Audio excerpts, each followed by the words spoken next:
فرش التراب يضمني. دو سوال مجھے کرنے ہیں. پہلا یہ کہ جو لوگ دنیا سے چلے جاتے ہیں ہمارے بزرگ، ان کو ثواب پہنچانے کے لیے اگر ہم کسی کو بلاتے ہیں، بچوں کو یا کسی حافظ قرآن کو کہ قرآن پڑھیں، تو کیا وہ ثواب انہیں ملتا ہے؟ دوسرا سوال یہ ہے کہ مرنے کے بعد انسان کی زندگی، کیا جو نیک لوگ ہیں وہ قبروں کے اندر ہی ہیں، اور کیا ان کا کوئی عمل دخل دنیا میں رہ جاتا ہے، یا کیا وہ ہمارے لیے کوئی دعا کر سکتے ہیں یا نہیں؟ پلیز ذرا تفصیل سے اس معاملے میں روشنی فرمائیے. اس میں تو کیٹیگوریکل میرا جواب ہے کہ قطعاً نہیں، بلکہ یہ بدعت ہے. یعنی یہ بجائے آپ کو کوئی ثواب دلانے کے الٹا جو ہے آپ پر گرفت ہو جائے گی. ایسی کوئی چیز صحابہ سے ثابت نہیں ہے، اور ہمارا دین وہی ہے، ما انا علیہ واصحابی. رسول نے فرمایا جس چیز پر میرا عمل ہے اور میرے صحابہ کا ہے، دین تو اصل میں وہی ہے. جہاں تک ایصال ثواب کا تعلق ہے، اس میں ہمارے ہاں ذرا کافی مختلف آراء موجود ہیں. مجھے اس رائے سے اتفاق ہے کہ مالی اگر کوئی عبادت ہے اس کا ثواب آپ اپنے کسی فوت شدہ بزرگ کو منتقل کر سکتے ہیں. مطلب آپ نے کسی بیوہ کی کوئی مدد کی ہے، کسی یتیم کی کوئی مدد کی ہے، کسی دینی کام میں پیسہ لگایا ہے، کوئی صدقہ جاریہ شروع کیا ہے خدمت خلق کے لیے وغیرہ وغیرہ، تو اس کی تو جو ہے اس کے ثواب کو منتقل کیا جا سکتا ہے کہ اللہ اس کا ثواب میرے والد یا میری والدہ کے وہ کو پہنچا دے. جسمانی نہیں، آپ نماز پڑھ کے کہیں اس کا ثواب، یا روزہ رکھ کر کہیں کہ اس کا ثواب، یا یہ کہ آپ قرآن پڑھ کر کہیں، یہ آپ ہی کو ثواب ہوگا. آپ خود پڑھیں گے آپ کو ثواب ہوگا. البتہ ایسے تمام افعال کے بعد جب آپ اللہ سے دعا کریں گے، یہ نہیں کہیں گے کہ میرے اس فعل کا ثواب منتقل کر دے، اے اللہ میرے والدین کی مغفرت فرما. تو یہ کوئی نیک کام کرنے کے بعد جو ہے اس دعا کی تاثیر جو ہے وہ بڑھ جاتی ہے. بس اس پہلو میں انڈائریکٹلی اس کا ایک تعلق بن جائے گا. ورنہ یہ کہ وہ اس طریقے سے بچوں کو بلانا اور پڑھانا اور یہ جو ہے سوئم میں کرنا اور قرآن خوانی کی محفلیں، یہ سب بدعات ہیں، اور یہ در حقیقت دین میں اضافے ہیں، اور ان کی کوئی حقیقت نہیں ہے. دیکھیے، انسانی زندگی کے یہ 3 دور ہیں.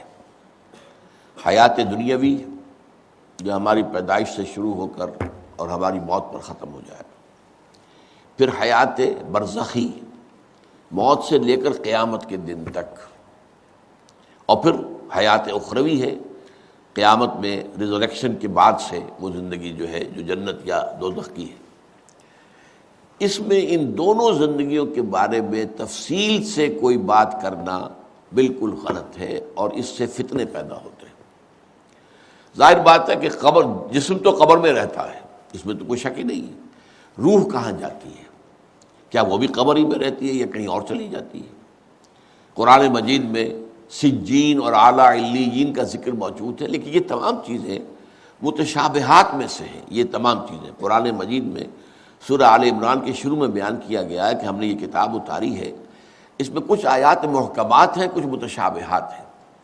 وہ متشابہات کا ایگزیکٹ مفہوم جاننا اس وقت ہمارے لیے ممکن نہیں ہے. یہ تو جب اس عالم میں ہم پہنچیں گے تو معلوم ہوگا کہ ہاں یہ بات تھی کہ جو قرآن مجید میں اس طور سے کہی گئی تھی.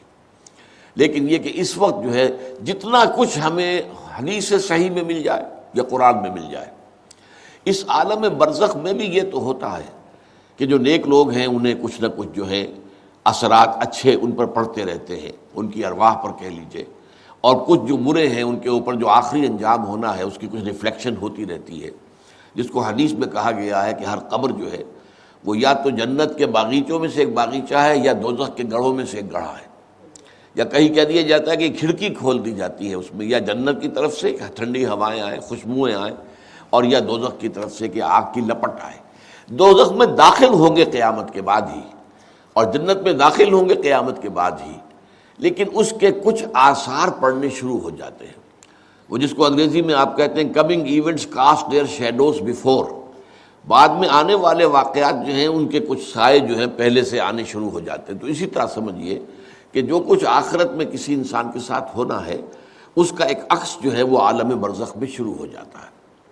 اسی لیے قرآن مجید میں یہ بھی آیا ہے کہ یہ جو آل فرعون تھے یہ صبح و شام جہنم پر پیش کیے جاتے ہیں، اور قیامت کے دن پھر کہہ دیا جائے گا ادخلوا آل فرعون النار، ان کو داخل کر دو آگ کے اندر۔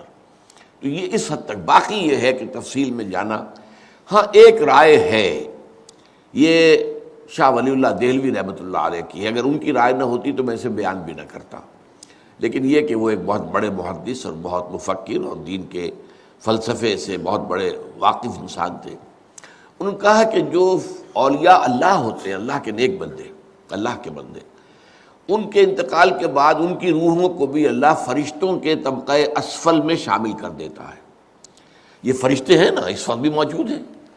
ابھی شاید اگلے ہی جمعے میں وہ حدیث جو ہے اس کا بیان آئے گا کہ جب بھی کسی گھر میں، اللہ کے گھر میں کچھ لوگ اس لیے جمع ہوں کہ اللہ کی کتاب پڑھیں اور سمجھیں اور سمجھائیں، تو ان کے اوپر فرشتے گھیرا ان کا ڈال لیتے ہیں، اور ان پر اللہ کی طرف سے سکینت نازل ہوتی ہے اور رحمت نازل ہوتی ہے، اور اللہ ان کا ذکر کرتا ہے فرشتوں کے پاس، دیکھو میرے بندے، تم کہتے تھے یہ فساد مچائے گا، دیکھو یہ بھی تو ہے نا جو میرے کلام کو پڑھنے کے لیے میرے گھر میں جمع ہیں۔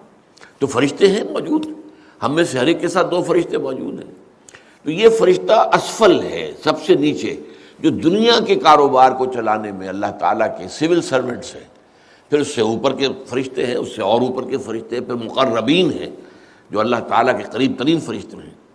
لیکن یہ کہ ملائکہ کے طبقہ اسفل میں شامل کر لیتے ہیں تاکہ جو کام اللہ تعالیٰ ملائکہ سے لیتا ہے وہ ان سے بھی لینے شروع کر دیتا ہے۔ لیکن ہمیں یہ اجازت نہیں ہے کہ ہم فرشتوں کو پکار کر کہیں کہ اے فرشتے، اے جبریل، اے میکائیل، یا فلاں، اے منکر، جو یا میرے جو ہے کرامن کاتبین، میرا یہ کام کر دو۔ نہیں، یہ شرک ہو جائے گا۔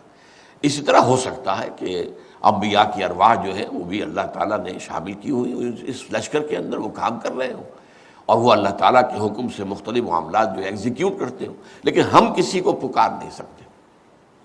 بس یہ اگر آ گیا میدان تو یہ پھر جو ہے شرک شروع ہو جائے گا۔ هي الحلقات تحفظني بآيات من القرآن، هي الحلقات تملأني بحب المصطفى العدنان.